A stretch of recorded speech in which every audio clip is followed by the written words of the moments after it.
جس پر گدھ نے بتایا یہاں قریب ہی ایک درخت کی کھو میں ایک سانپ رہتا ہے، اگر وہ بھی ہمارا دوست بن جائے تو پھر ہم خطرے سے بالکل محفوظ ہو جائیں گے۔ یہ تجویز کبوتر کو بھی پسند آئی، لہذا وہ بولا اگر یہ بات ہے تو چلو اس کے پاس چلتے ہیں، وہ بھی ہمارا دوست بن جائے۔ چنانچہ گدھ اور کبوتر دونوں سانپ کے پاس پہنچ گئے، سانپ کو اپنے آنے کا مقصد بتایا اور کہا یہ ٹھیک ہے کہ ہم تینوں مختلف برادری سے تعلق رکھتے ہیں، مگر دوست بننے میں کیا حرج ہے؟ دوستی میں تو کوئی پابندی عائل نہیں ہوتی۔ سانپ نے ان دونوں کی باتوں کو بڑے غور سے سنا، کچھ دیر تک لیٹا ان پر سوچ بچار کرتا رہا اور پھر ان سے کہنے لگا دوستی بڑی مشکل ہوتی ہے، اس میں ایک دوسرے کے لیے جان قربان کرنا پڑتی ہے، تم ہمیں ہر امتحان میں ثابت قدم پاؤ گے۔ دونوں نے با یک زبان سانپ سے کہا۔ اس پر سانپ بولا اگر یہ بات ہے تو مجھے تم دونوں کی دوستی منظور ہے، آج سے ہم تینوں دوست ہیں اور وقت پڑنے پر ایک دوسرے کی پوری مدد کریں گے۔ بالکل ایسا ہی ہوگا۔ اس طرح کبوتر، گدھ اور سانپ کی دوستی ہو گئی۔ اب کبوتری مطمئن تھی کہ وہ اکیلے نہیں رہے، ان کے دوسرے ساتھی بھی ہیں۔ دن گزرتے گئے، کبوتری نے جو انڈے دیے تھے اب ان کی جگہ ننھے منھے بچوں نے لے لی تھی۔ کبوتری اور کبوتر دن رات بچوں کی دیکھ بھال اور حفاظت میں لگے رہتے۔ ایک روز ایک شکاری اس طرف آ نکلا، وہ صبح سے مارا پھر رہا تھا لیکن کوئی شکار اس کے ہاتھ نہیں لگا تھا۔ وہ اسی درخت کے نیچے آ کر کھڑا ہو گیا جس پر کبوتر اور کبوتری نے گھونسلہ بنا رکھا تھا۔ اس نے دل میں سوچا خالی ہاتھ گھر جانا اچھی بات نہ ہوگی، کیوں نہ کسی گھونسلے سے کسی جانور کے بچے ہی پکڑ کر لے چلوں، کچھ تو مل جائے گا۔ اتنا سوچ کر اس نے ارد گرد سے درخت کا جائزہ لیا تو اسے اس پر ایک گھونسلہ دکھائی دیا۔ گھونسلہ دیکھ کر اس نے اپنے تجربے سے اس کا اندازہ بھی کر لیا کہ گھونسلے میں کسی پرندے کے بچے بھی موجود ہیں۔ اسی وقت شام ہونے کو آئی تھی اور آہستہ آہستہ چاروں طرف اندھیرا پھیلنے لگا تھا۔ یہ دیکھ کر شکاری کے ذہن میں ایک ترکیب آئی۔ اس نے سوچا اگر میں درخت کے نیچے آگ جلا دوں تو روشنی میں درخت پر گھونسلہ تلاش کرنے میں آسانی رہے گی۔ اس نے ادھر ادھر سے چند سوکھی لکڑیاں اور گھاس پھوس جمع کی اور پھر ان میں آگ لگا کر الاؤ سا روشن کر دیا۔ اس کے بعد وہ درخت پر چڑھنے کی تیاری کرنے لگا۔ ادھر درخت کے نیچے شکاری یہ تیاری کر رہا تھا اور ادھر درخت پر بیٹھے ہوئے کبوتر اور کبوتری یہ سب کچھ دیکھ رہے تھے۔ وہ شکاری کی نیت بھانپ گئے تھے اور اب اپنے بچوں کو بچانے کی ترکیبیں سوچ رہے تھے جو ابھی اتنے چھوٹے تھے کہ اڑ بھی نہ سکتے تھے۔ کبوتر کبوتری سے کہنے لگا میں ابھی اپنے دوستوں کو خبر کرتا ہوں اور انہیں جلد بلا کر لاتا ہوں۔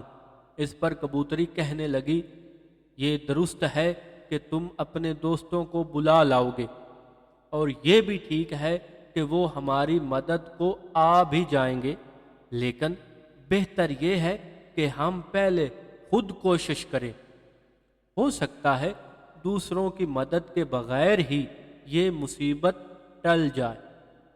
میرا تو خیال ہے پہلے اپنے دوستوں کو خبر کر دینی چاہیے، کبوتر نے اپنی رائے پیش کرتے ہوئے کہا، جس پر کبوتری نے کہا اگر کوئی اپنی مدد آپ نہ کرے تو دوسرے بھی اس کی مدد کو تیار نہیں ہوا کرتے۔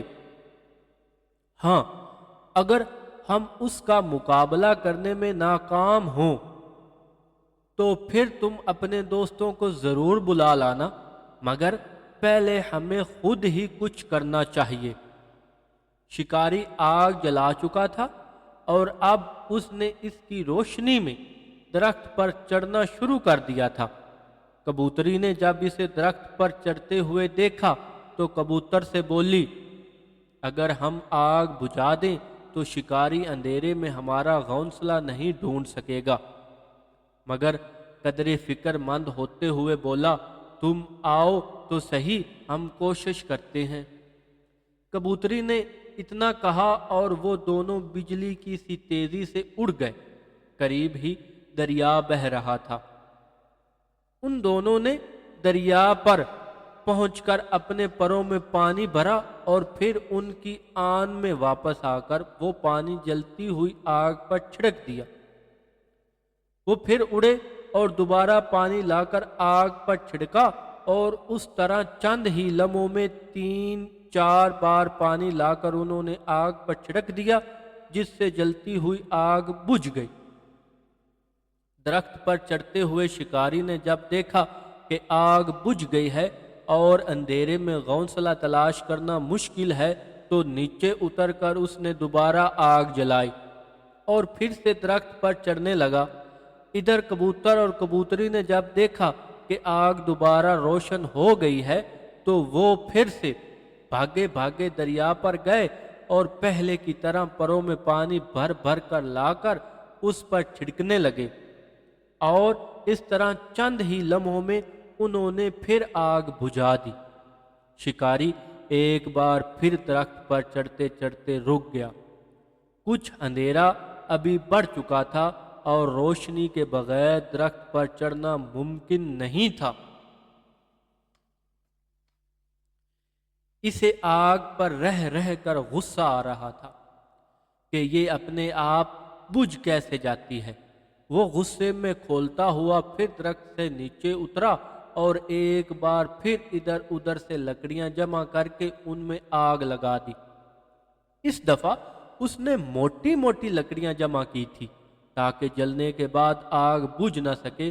کبوتر اور کبوتری نے جب یہ دیکھا کہ اس دفعہ کی آگ بجھانا ان کے بس کی بات نہیں تو وہ بہت گھبرائے۔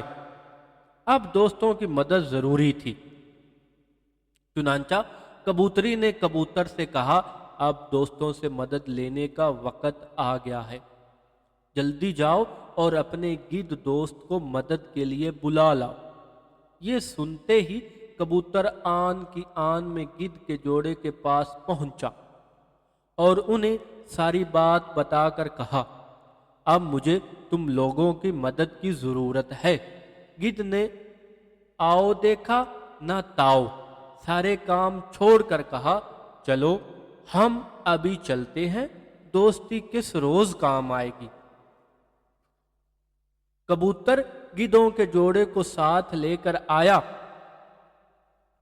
تو انہوں نے دیکھا کہ آگ پوری طرح جل رہی تھی اور اس کی روشنی میں شکاری درخت پر چڑھ رہا تھا۔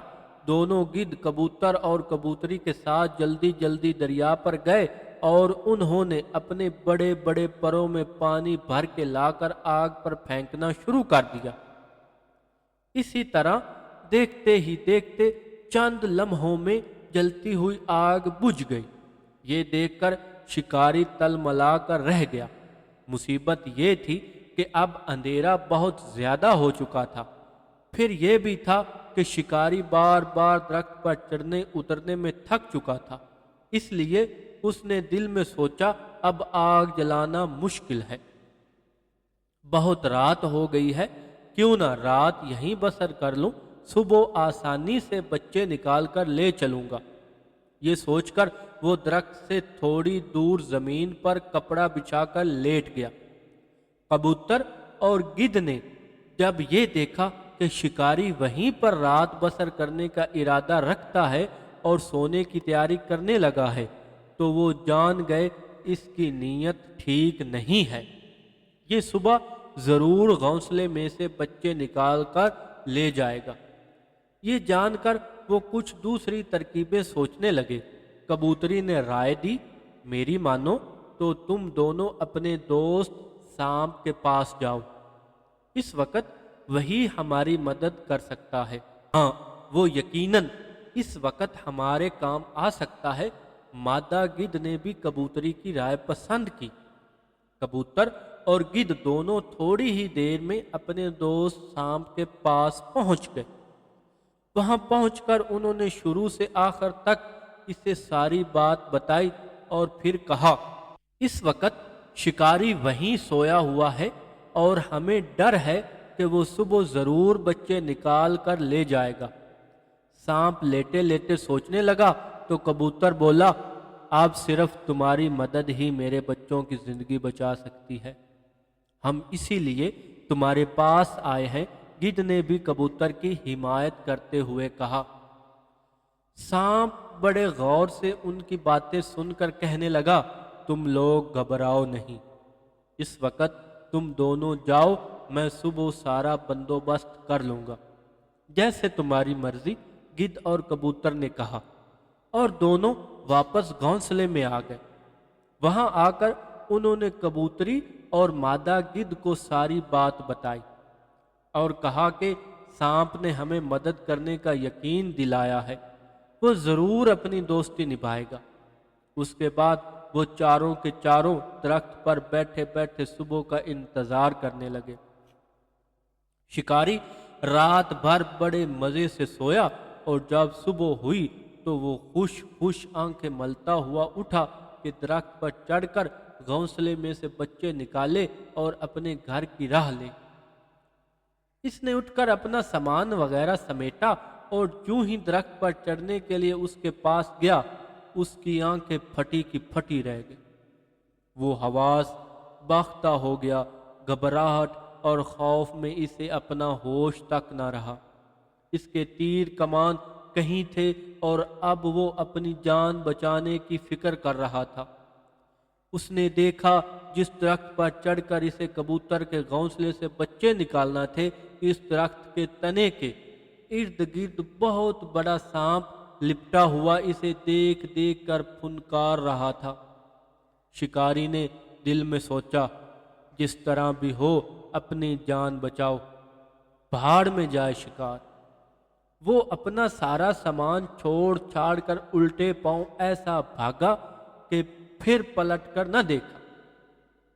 وہ دن اور آج کا دن اس شکاری کا کہیں پتہ نہیں چل سکا، لیکن کبوتر آج بھی سکھ چین کی زندگی بسر کر رہے ہیں، اور یہ سب کچھ ان کی دوستی کا نتیجہ ہے۔